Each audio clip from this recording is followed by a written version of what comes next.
मामा श्री, आज इस विजय से मेरी उस पराजय के अपमान का दंश मेरे हृदय से निकल गया जब मैं आचार्य द्रोण को उनकी गुरु दक्षिणा नहीं दे पाया था। मेरा सम्मान स्वीकार कीजिए वीरांगना। निश्चित रूप से आप एक महान योद्धा हैं। क्षमा कीजिएगा कि मुझे एक स्त्री को नागपाश में बांधना पड़ा। क्यों तुम पुरुषों को यह अभिमान है कि स्त्री केवल दया का पात्र है? कि वो दुर्बल है? कि वो केवल सृजन कर सकती है? एक स्त्री अगर चाहे तो संहार भी कर सकती है। शताब्दियों से यही तो चला आ रहा है, सम्मान की आड़ में स्त्री का अपमान। यदि आज तुमने ब्रह्मास्त्र का प्रयोग नहीं किया होता तो भीष्म को आना पड़ता, मेरा प्रतिशोध पूर्ण होता। परंतु एक दिन ऐसा आएगा अंगराज जब भीष्म मेरे सामने खड़ा होगा और वहां ना तुम उसकी रक्षा कर सकोगे ना तुम्हारा ब्रह्मास्त्र। स्मरण रखना अंगराज, एक स्त्री का प्रेम अगर संसार रच सकता है तो उसकी क्रोध की अग्नि सब कुछ भस्म भी कर सकती है। स्मरण रखना, एक महायुद्ध होगा, महाविनाश होगा और उस विनाश को तुम भी नहीं रोक पाओगे।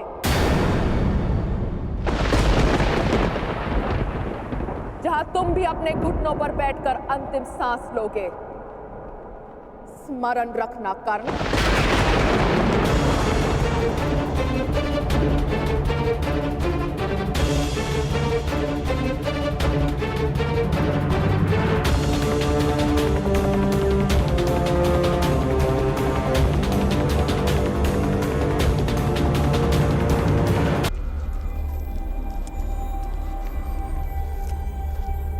बड़ा भयंकर युद्ध था अंगराज। महादेव की कृपा से समाप्त हुआ और हमारी विजय हुई।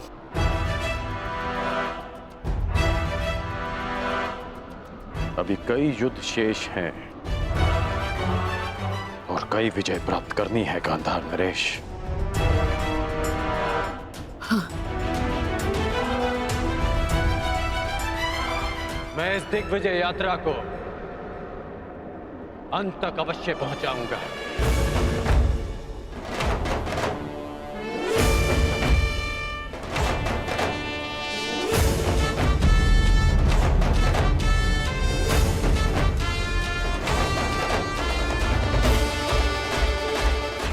आखिर कब इस कर्ण का विजय रथ रुकेगा?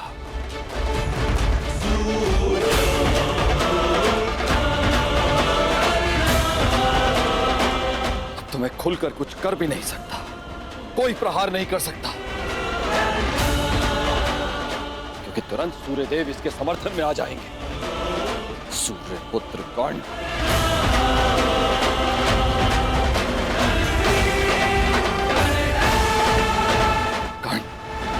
पांचाल पर विजय कर मगध की ओर बढ़ता जा रहा है। वहां मेरा पुत्र अर्जुन घोर तपस्या करके भी महादेव को प्रसन्न नहीं कर पा रहा।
कर्ण ने कलिंग और बंग पर भी विजय प्राप्त कर लिया।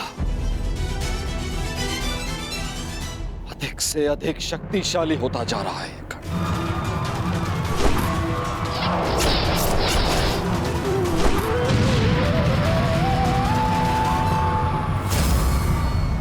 अर्जुन, सब पर शीघ्र प्रसन्न होने वाले महादेव ना जाने कब मेरे पुत्र अर्जुन पर कृपा करेंगे।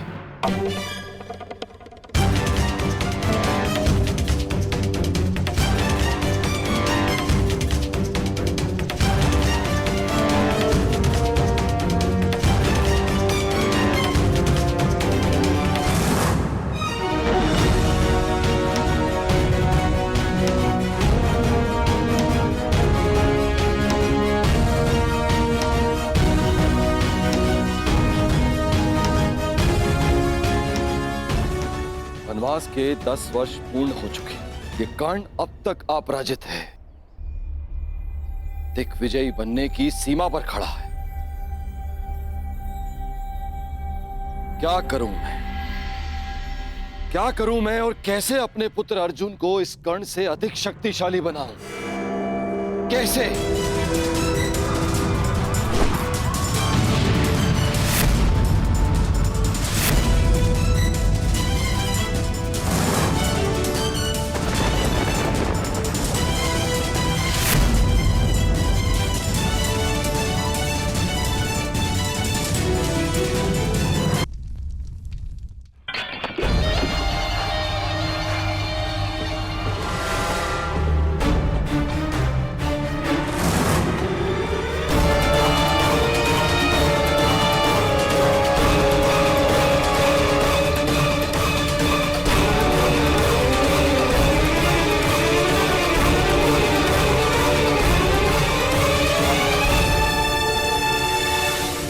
बंग, छेदी, कलिंग, मगध, त्रिगध, मत्स्य,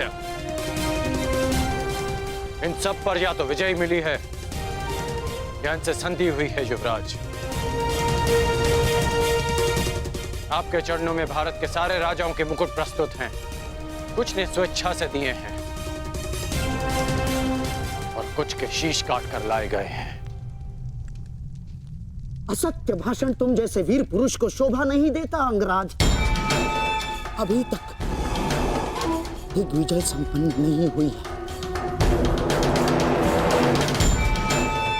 क्योंकि इन मुकुटों में एक मुकुट तो है ही नहीं। उग्रसेन का मुकुट अंगराज। द्वारका अंगराज, द्वारका। अभी तक तुम्हारा द्वारका पर विजय पाना शेष है अंगराज, और द्वारका पर विजय पाए बिना मेरे सम्राट दुर्योधन की दिग्विजय अधूरी होगी अंगराज।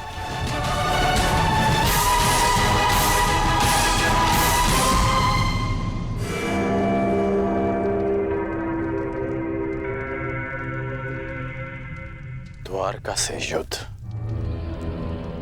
यानी वासुदेव से द्वंद्व। क्या आप नरसंहार का प्रण लेकर हस्तिनापुर से निकले थे गांधार नरेश? रक्त की नदियां बह जाएंगी, परंतु वासुदेव और श्री बलराम को हराना असंभव है।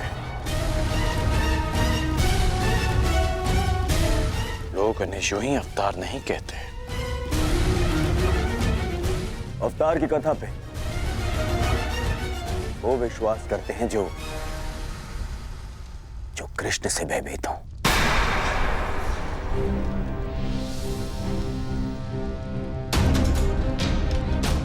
तुमने ही कहा था ना मित्र कि भावी युद्ध के लिए शक्तिशाली राजाओं को अपने समर्थन में लेना आवश्यक होगा।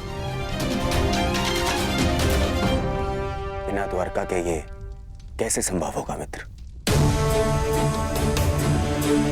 तुमने मेरे लिए दिग्विजय का वचन दिया है, क्या उसे पूर्ण नहीं करोगे मित्र? द्वारका का साथ अवश्य मिलेगा युवराज। शक्तिशाली को मित्र संधि से बनाया जाता है, युद्ध से नहीं। हमें वासुदेव और श्री बलराम से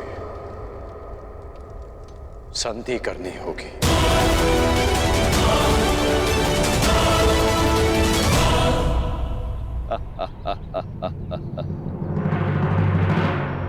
द्वारका से संधि? द्वारका से तुम्हारी संधि नहीं होने दूंगा कर्ण। तुम्हारे विनाश का जो अवसर मैं खोज रहा था वो तुमने स्वयं मुझे दे दिया है। अब देखना बलराम कैसे तुम्हारा विनाश करेंगे। ना ही ये सूर्यदेव बलराम के आगे कुछ कर पाएंगे और ना ही गोवर्धन उठाकर मुझे नीचा दिखाने वाला वो वासुदेव कृष्ण।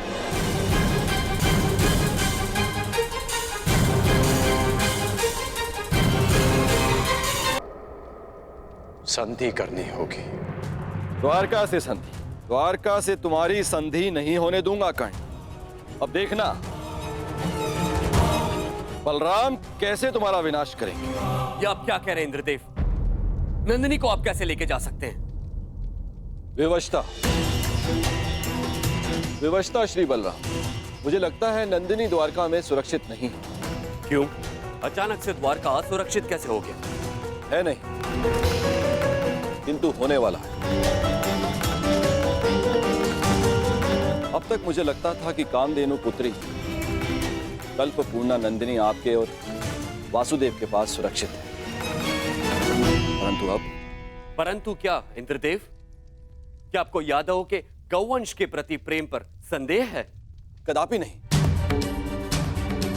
किंतु मुझे हस्तिनापुर की नीति रीति पर विश्वास नहीं है। आप स्वयं ही देखिए, वहां एक पुत्रवधू सुरक्षित नहीं है तो गौवंश कैसे सुरक्षित रहेगा? हस्तिनापुर से द्वारका का क्या संबंध है? संबंध है हलधर। हस्तिनापुर के लिए कर्ण दिग्विजय पर निकला है। आवश्यक है कि वो एक दिन द्वारका अवश्य आएगा। आपने सोच भी कैसे लिया देवराज कि हस्तिनापुर की अधीनता हम स्वीकारेंगे? यदि हस्तिनापुर की सेना द्वारका के द्वार पर पहुंची तो मैं उन्हें यमलोक का द्वार दिखा दूंगा। और वो यदि संधि के लिए आए तो? संधि? संधि तो एक बहुत अच्छा विकल्प है। संधि से विकास के द्वार खुलते। बड़े ही भोले हैं आप महाबली। आप उस हस्तिनापुर से संधि करेंगे जहां पुत्रवधू के वस्त्र हरण किए गए। आप उस हस्तिनापुर से संधि करेंगे जहां आपके फुफेरे भाइयों को द्यूत में छल कपट से हराया गया। याद रहे, कर्ण भी उनके साथ है। एक सूत पुत्र से संधि करेंगे। द्वारका में वर्ण भेद नहीं है इंद्रदेव। किंतु कर्मों का क्या? उस कर्ण ने छल कपट करके अपने गुरु से विद्या प्राप्त करी। खुले दरबार में द्रौपदी का अपमान होते देखा। आपके बहनोई अर्जुन के प्राणों का प्यासा है वो, कोई योद्धा नहीं है वो, एक छलिया है। और आप चले हैं उनसे संधि कर। आपको स्मरण है कि वो आपसे संधि क्यों करना चाहते? मैं बताता हूं आपको, ताकि जब पांडव वनवास से वापस लौटे और युद्ध आरंभ हो तो उन्हें आपका समर्थन मिल सके। हे महाबली, क्या आप ऐसे लोगों की सहायता करेंगे जिन्होंने विश्व में एक नारी के साथ क्रूर कर्म किए?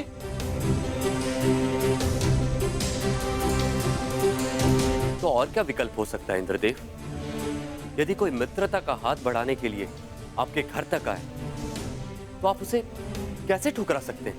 यदि मित्रता का अवसर ही ना दिया जाए तो? कैसे?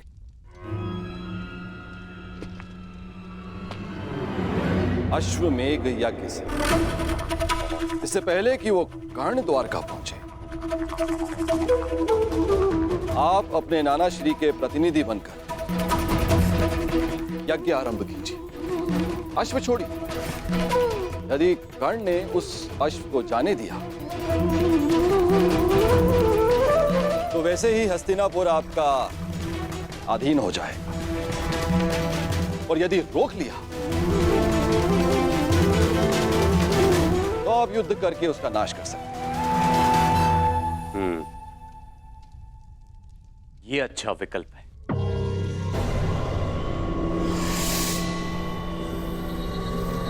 यदि ऐसा है तो मैं नंदिनी को आपके सानिध्य और आपकी सुरक्षा में छोड़ने के लिए तैयार हूं।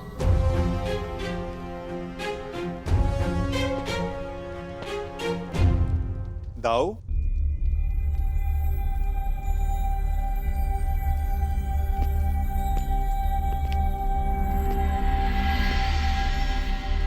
बिना कर्ण की मंशा जाने उससे युद्ध करना मुझे उचित प्रतीत नहीं होता दाऊ।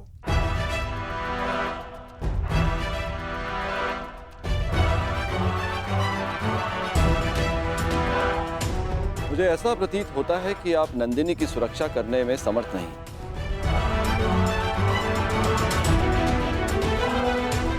ऐसी स्थिति में आप उसे लौटा ही दीजिए।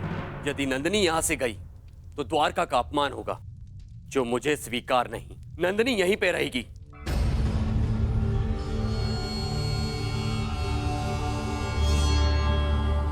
अश्वमेघ यज्ञ का आयोजन होगा कन्हैया। ये तुम्हारे ज्येष्ठ का आदेश है।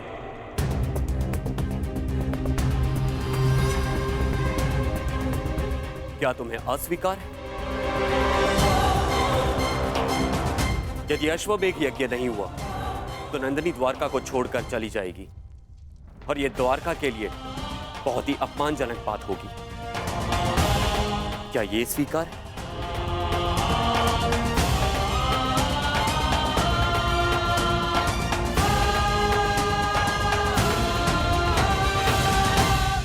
मैं आपके आदेश के परे कहां हूं दाऊ। जैसी आपकी इच्छा।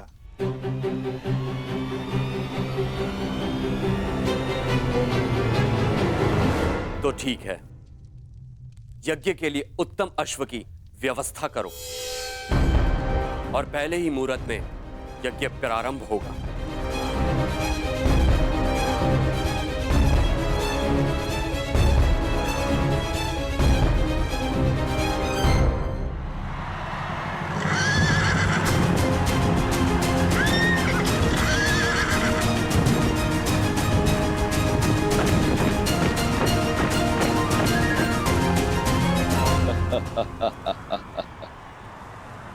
इसे कहते हैं समय का चक्र। हर मोड़ पर तुमने मुझे पराजित किया है कर्ण, लेकिन अब तुम्हारे पास कोई विकल्प नहीं। यदि द्वारका के अश्व को जाने दिया तो भी तुम्हारी पराजय होगी, और रोक दिया तो बड़े भ्राता बलराम तुम्हारा वध करेंगे, इसे स्वयं अनुज कृष्ण भी नहीं रोक सकेंगे।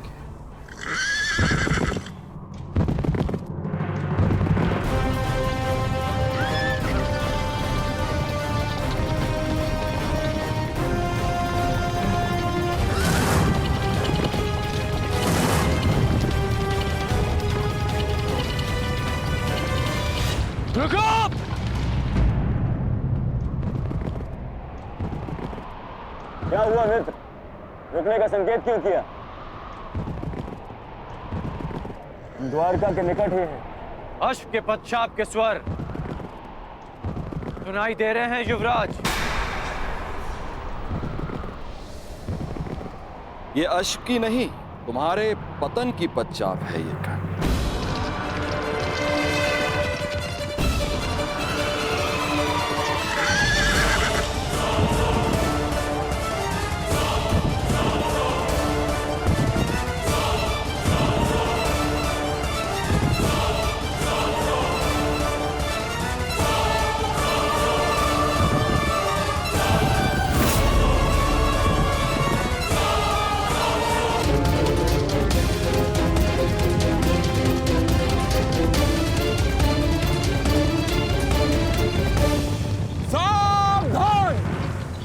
अश्वमेघ यज्ञ का अश्व है जो श्री बलराम और श्री कृष्ण की सुरक्षा में है। इसे रोकने वाला नारायणी सेना के साथ युद्ध को निमंत्रण देगा।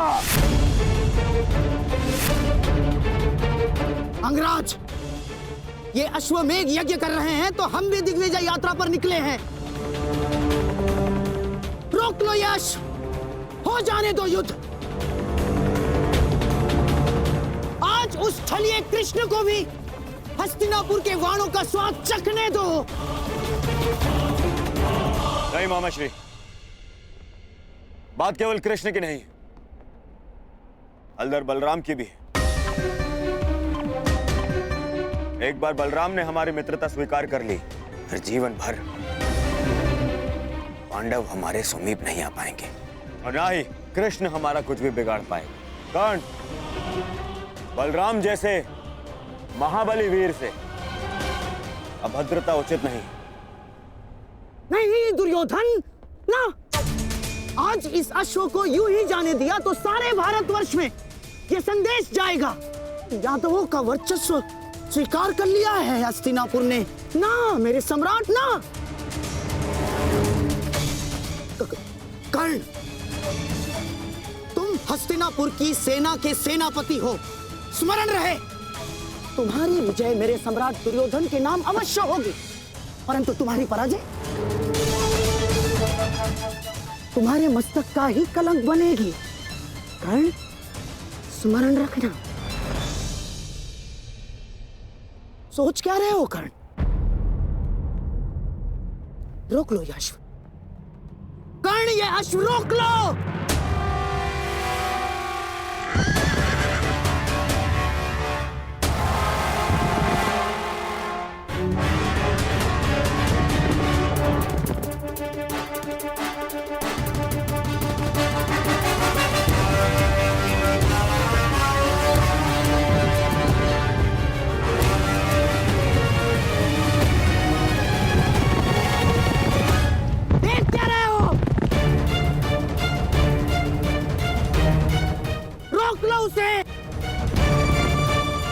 नहीं। कर्ण,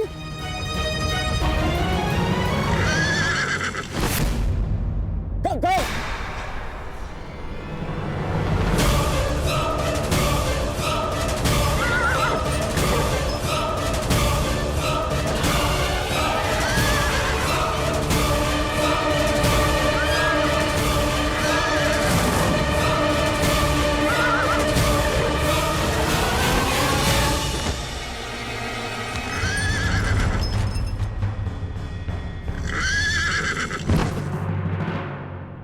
ये तुमने क्या किया मित्र?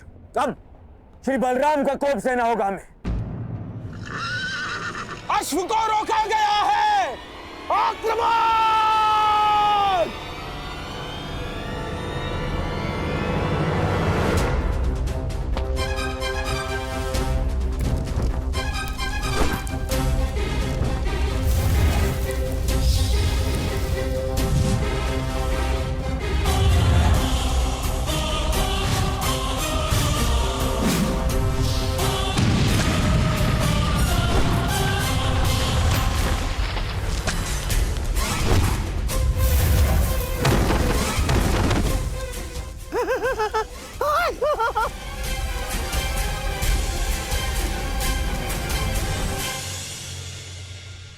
ठीक कहा था देवराज ने, यह कर्ण बड़ा ही उद्दंड और दुस्साहसी है। द्वारका के अश्वमेघ यज्ञ के अश्व को रोका है उसने, हमारी सेना पर आक्रमण किया है उसने।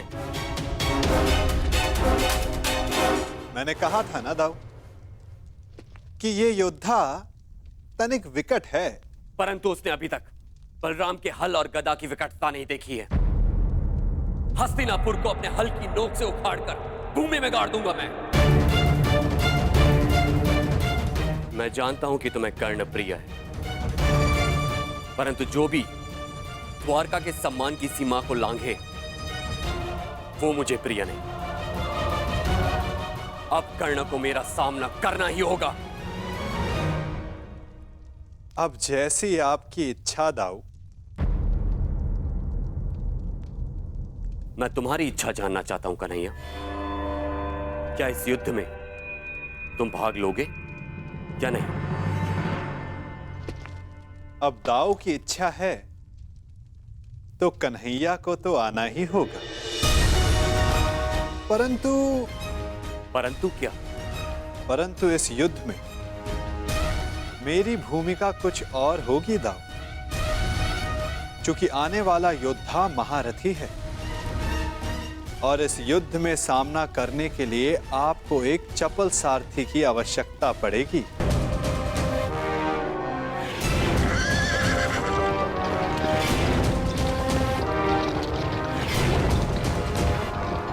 लो सम्राट, ये छलिया सारथी बनकर आया है, अर्थात शस्त्र नहीं उठाएगा। विजय निश्चित है सम्राट, विजय निश्चित है हमारी।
द्वारका के अश्व को रोकने वाले कर्ण, तेरा सामना बलराम से है। अपने प्रियजनों का स्मरण कर ले, क्योंकि तेरा स्वागत स्वयं यमराज करने वाले हैं। शत्रु ने ललकारा है, अंगराज उत्तर दो।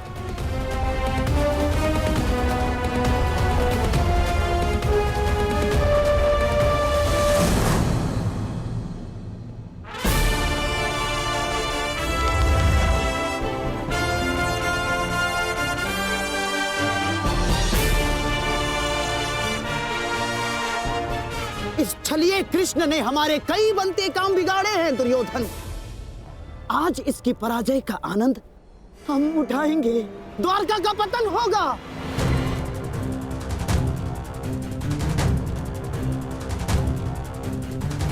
और फिर तुम्हें पांडवों का कोई भय नहीं होगा, मेरे सम्राट, कोई भय नहीं होगा।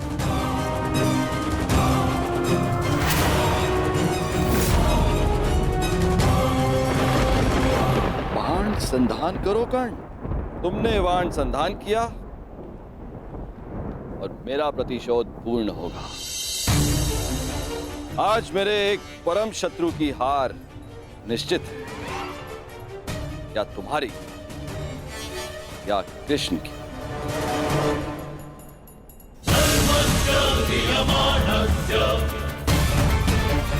चला बाण चला कर्ण, ये तेरे बाण ही तेरी मृत्यु का कारण बनेंगे।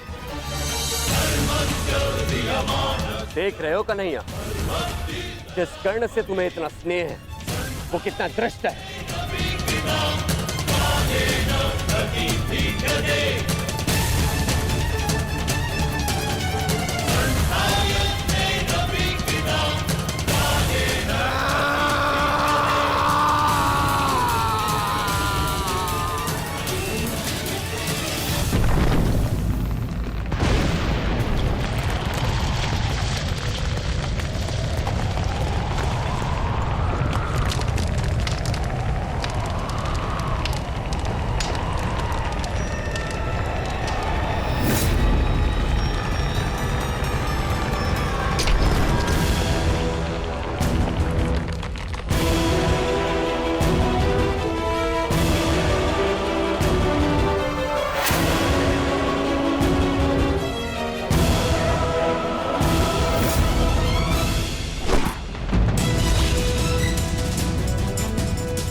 इस सुगंध से तो प्रभु परशुराम का तेज स्मरण हो आया है। ये कैसा प्रहार है? प्रहार नहीं, आभार है दाऊ।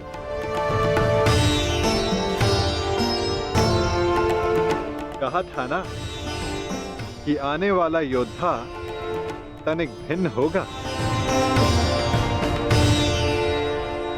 हस्तिनापुर के युवराज की ओर से मैं परशुराम शिष्य राधेकर्ण श्री बलराम और वासुदेव को नमन करता हूं।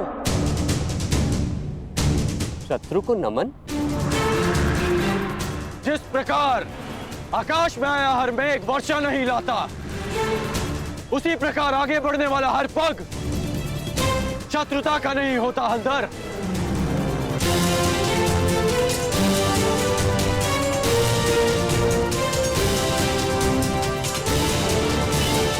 हस्तिनापुर की मित्रता स्वीकार करें। शत्रुता का विकल्प तुमने ही चुना था कर्ण। जब मित्रता ही करनी थी तो अश्वमेघ यज्ञ का अश्व रोका क्यों? ताकि यज्ञ पूर्ण करने की आपकी मंशा और आपके वीरों का परिश्रम व्यर्थ ना जाए।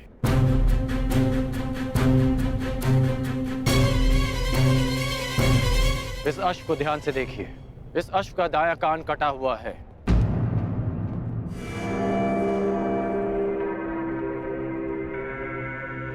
अर्थात इसका अंग भंग है और नीति अनुसार अंग भंगित अश्व के साथ किया गया यज्ञ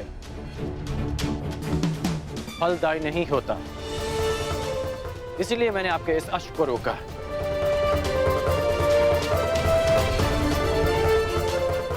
हलधर, मैं स्वयं आपको समझाना चाहता था, परंतु उससे पूर्व आपके वीरों ने मुझ पर आक्रमण कर दिया और कदाचित मुझे उसका उत्तर देना पड़ा।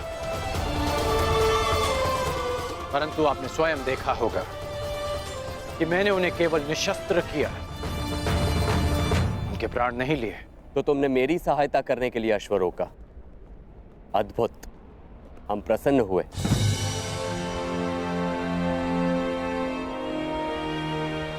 यह अश्व लाने का उत्तरदायित्व किसका था?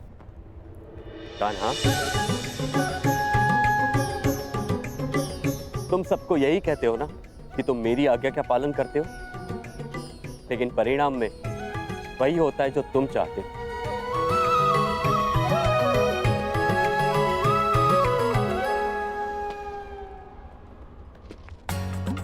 अब क्या करूं दाऊ, मेरा भाग्य ही ऐसा है। भाग्य नहीं, धूर्तता है तुम्हारी।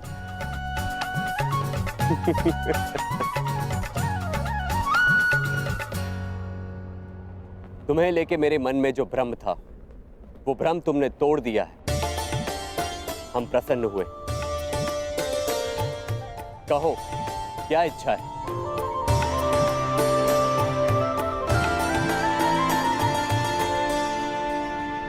आपसे मित्रता की इच्छा है हलधर।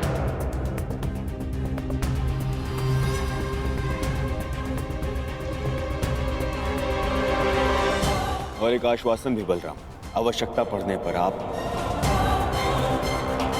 और आपकी सेना हस्तिनापुर की सहायता अवश्य करेंगे।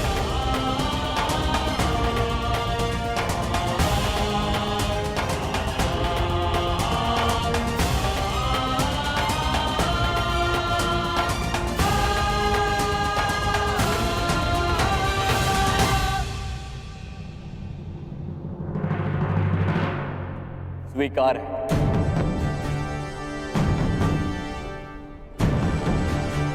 परंतु मैंने तुमसे कुछ मांगने को कहा था कर्ण। इस समय मेरा लक्ष्य युवराज दुर्योधन को सर्वशक्तिशाली बना देना है।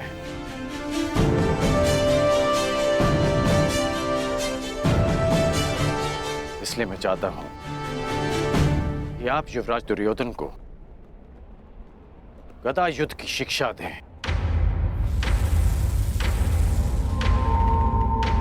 और इन्हें संसार का सर्वश्रेष्ठ गदाधारी बना दें। स्वीकार है।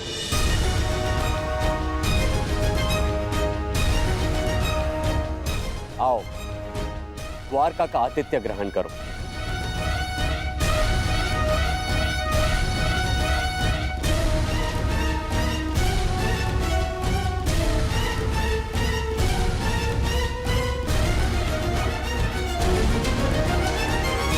कर्ण, वरदान तुम्हें मिला था और तुमने उसे मेरे लिए उपयोग किया। आज तुमने एक बार फिर ये सिद्ध कर दिया कि संसार में यदि कोई मेरा सबसे बड़ा हितैषी है तो वो तुम हो कर्ण। मैं हस्तिनापुर का हितैषी हूं युवराज, और हस्तिनापुर युवराज का सेवक। मेरा धर्म हस्तिनापुर और आपको शक्तिशाली बनाना है। प्रणिपात युवराज।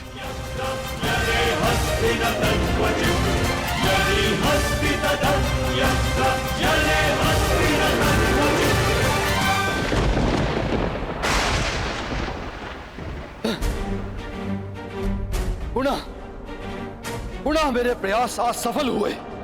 मेरे इतने कठोर परिश्रम के बाद भी उस कर्ण को द्वारका का समर्थन मिल ही गया।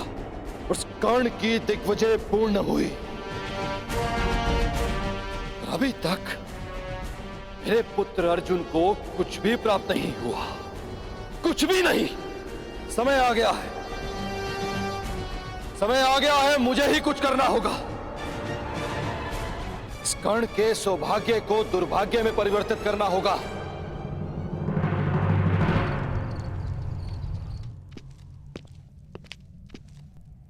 दिग्विजय पूर्ण हुई कर्ण।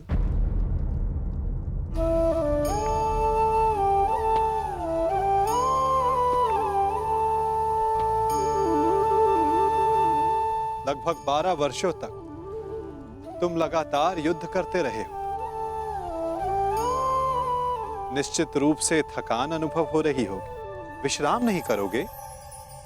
मित्रा के लिए शरीर की थकान से अधिक मन की शांति होती है केशव। मेरा मन अशांत है। एक परिवर्तन का स्वप्न लेकर मैंने अपना जीवन प्रारंभ किया था।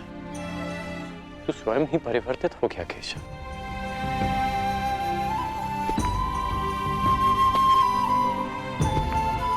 परिवर्तन चाहते हो और स्वयं के परिवर्तित होने से घबराते हो। ये दोहरा व्यवहार उचित नहीं राधे। मैं ऐसा परिवर्तन नहीं चाहता था केशव। मैंने सदा स्वतंत्रता की कामना की थी, और आज स्वयं मैं हस्तिनापुर का दास बन गया।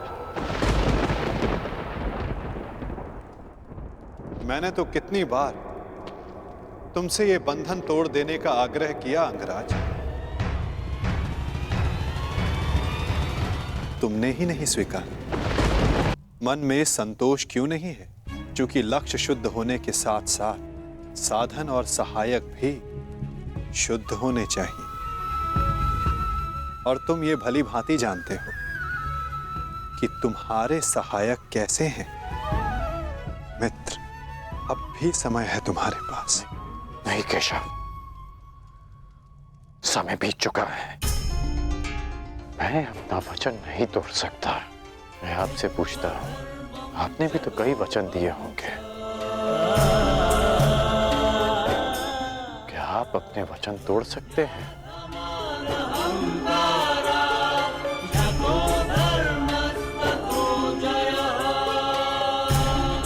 कौन जाने मित्र, भविष्य में क्या छिपा है। तुम बताओ, अब दिग्विजय के पश्चात तुम क्या करोगे? केशव, मेरा मन अशांत है। सोच रहा हूं कि हस्तिनापुर जाने से पूर्व गुरु परशुराम के दर्शन करा। विचार उत्तम है मित्र, परंतु स्मरण रखना, कभी कभी अकेला यात्री मार्ग में भ्रम के जाल में फंस जाता है। प्रयास करना कि भ्रम के जाल में ना उलझ जाओ। केशव, जिस परिस्थिति में मैं हूं, कोई भ्रम मुझे क्या सताएगा?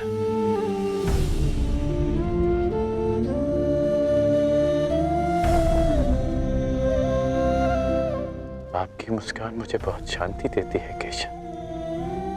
आज्ञा दीजिए।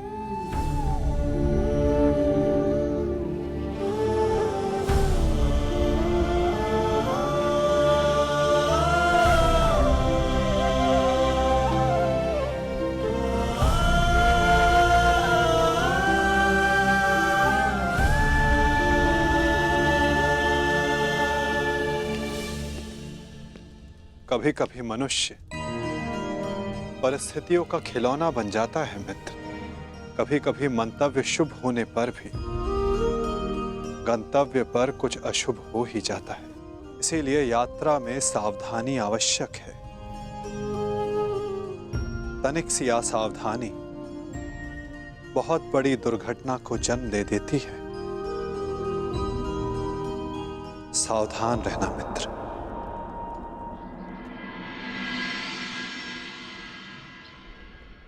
अपने गुरु से भेंट करने से मैं तुम्हें रोक नहीं सकता मित्र, परंतु मैं चाहता था कि तुम मेरे साथ में हस्तिनापुर चलो, मेरे इस दिग्विजय का सम्मान और सत्कार प्राप्त करो।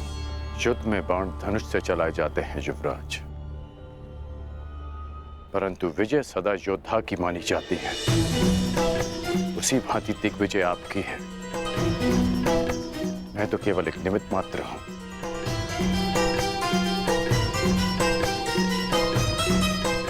आज्ञा दें।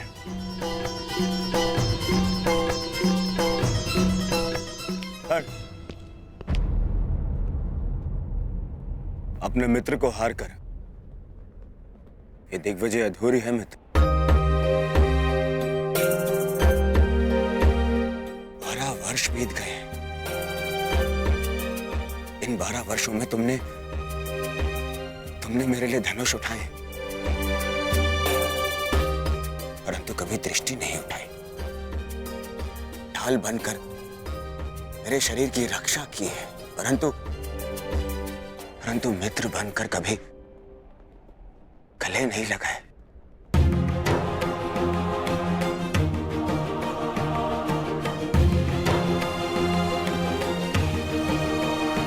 मुझे तो यह समझ में नहीं आता कि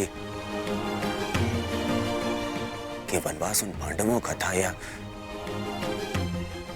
मेरा। बस मित्र, अब तो क्षमा कर दो मुझे। एक दिग्विजेता को अपने सेवक से क्षमा मांगना शोभा नहीं देता युवराज।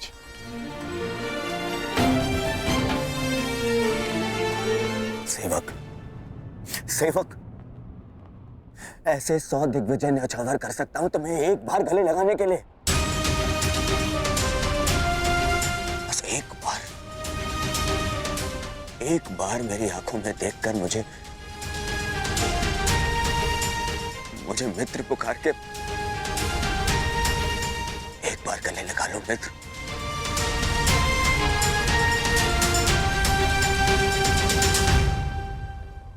कदाचित एक बार उस मित्र की पुकार युद्ध भवन में भी सुन ली होती आपने युवराज।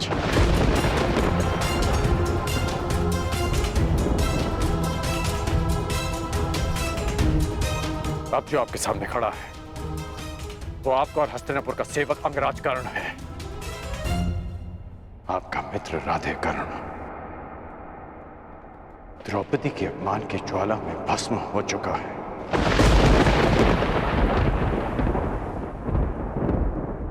और जो भस्म हो जाते हैं वो किसी को गले नहीं लगा पाते।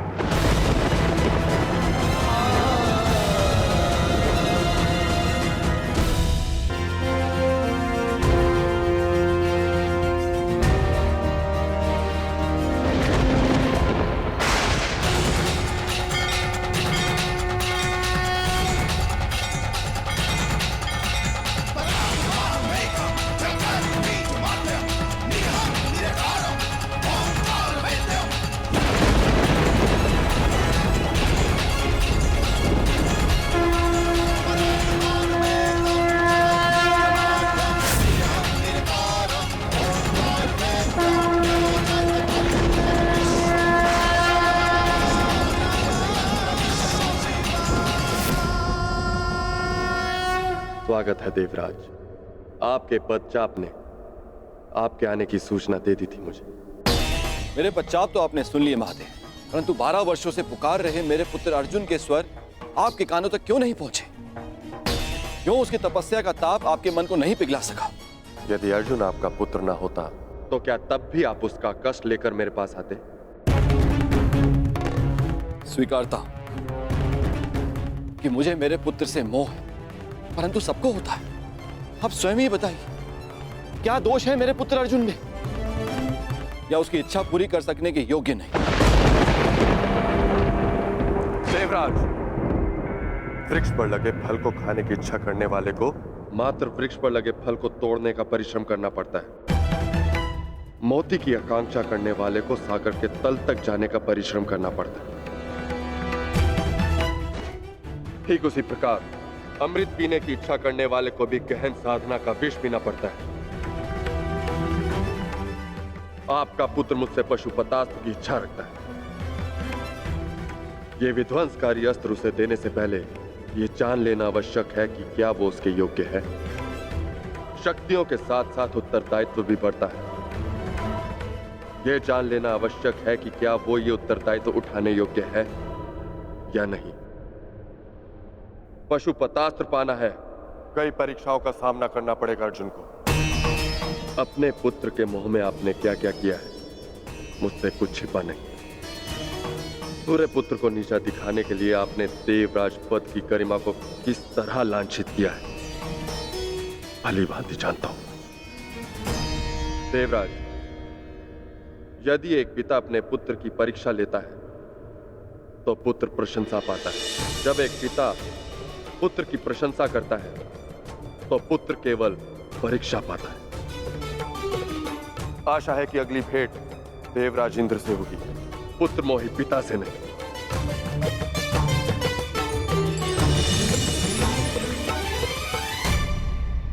हाँ, मैं पुत्र मोही हूं महादेव, परंतु मुझे अपने पुत्र की कौशलता, योग्यता और तपस्या पे अनंत विश्वास है।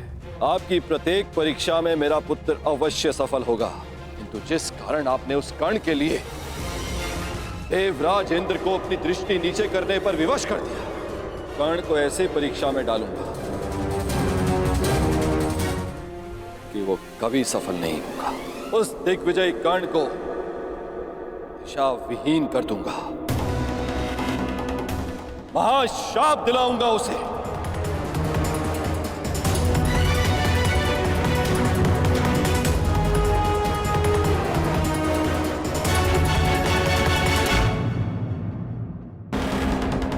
और महाशाप पाने के लिए उस कांड से महापाप करवाऊंगा।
गौरांग वत्स, तनिक प्रतीक्षा करो, तुम्हें भी अपनी माँ का दूध पान करने का अवसर मिलेगा।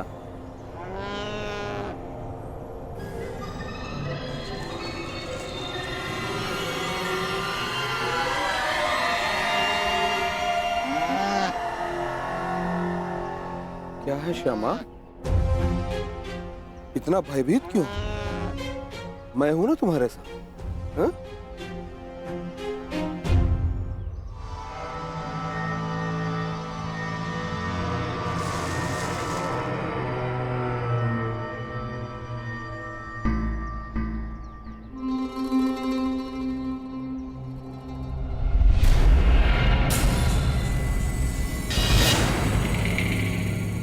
अपना मंतव्य ज्ञात है ना?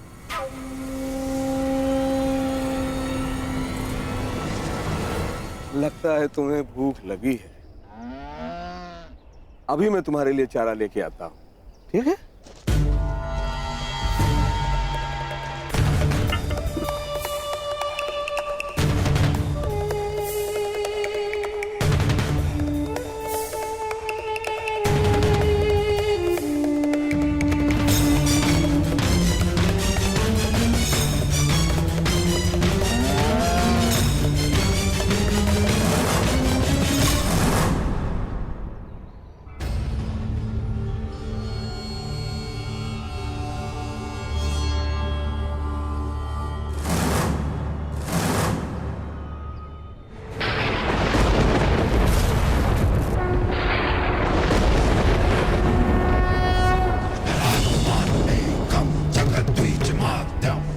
कड़ा लक्ष्य कड़ी तपस्या से नहीं, कड़ी परीक्षा से मिलता है अर्जुन।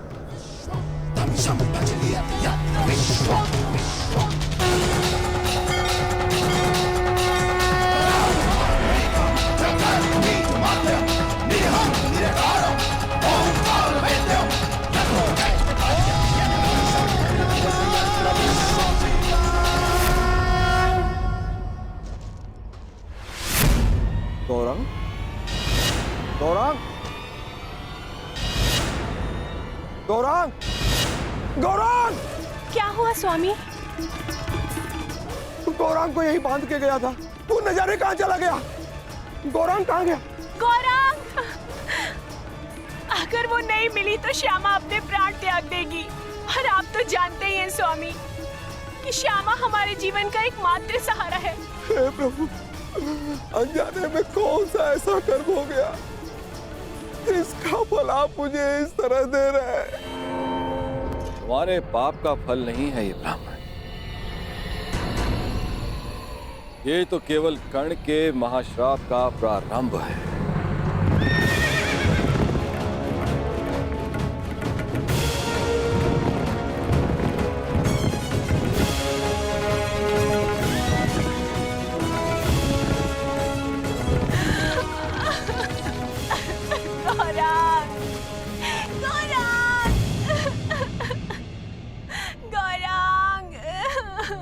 क्या हुआ ब्राह्मण देव? आप सब इतना विलाप क्यों कर रहे हैं? देखिए, मेरे गाय श्यामा के बछड़े को न जाने कौन चोर चुरा के ले गया। अगर मेरा गौरांग नहीं मिला तो ये बेचारी छटपटा कर अपने प्राण त्याग देगी। आप मेरी कोई सहायता करिए। आप निराश ना हो ब्राह्मण देव, मैं समय रहते इस गाय के बछड़े को वापस ले आऊंगा सुरक्षित। ये मेरा वचन है।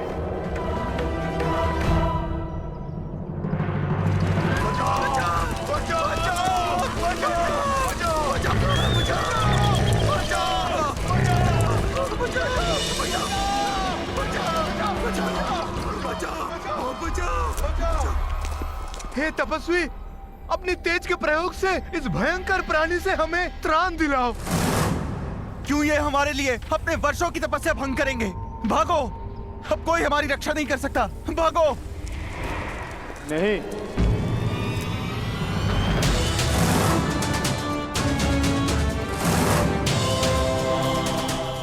एक क्षत्रिय के लिए किसी की रक्षा करना किसी भी तपस्या से अधिक आवश्यक है। मैं वचन देता हूं, इस हिंसक पशु से मैं आपकी रक्षा करूंगा। तपस्या भंग हो जाए, परंतु कौंतेय का क्षत्रिय धर्म भंग नहीं होगा।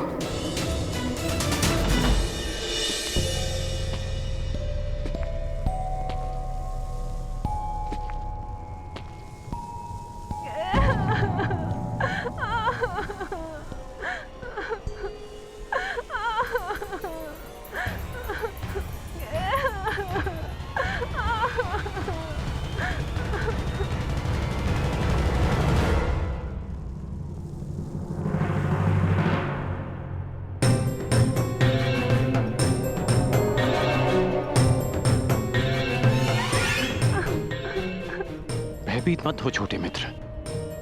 क्या हुआ? तुमने कुछ देखा? एक बछड़ा राक्षस के हाथ में। किस ओर गया वो? किस दिशा में?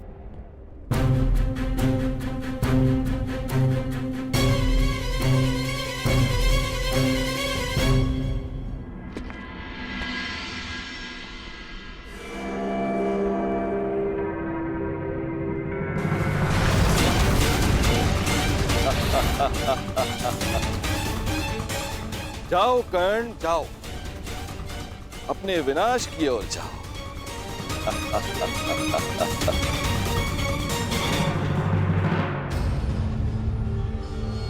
क्षमा कीजिए महादेव, आपकी तपस्या बीच में छोड़कर जा रहा। तपस्या पुनः कर लूंगा, परंतु मेरे होते हुए किसी निर्दोष के प्राण जाएं, ये द्रोण शिष्य कुंती अर्जुन नहीं होने दे सकता।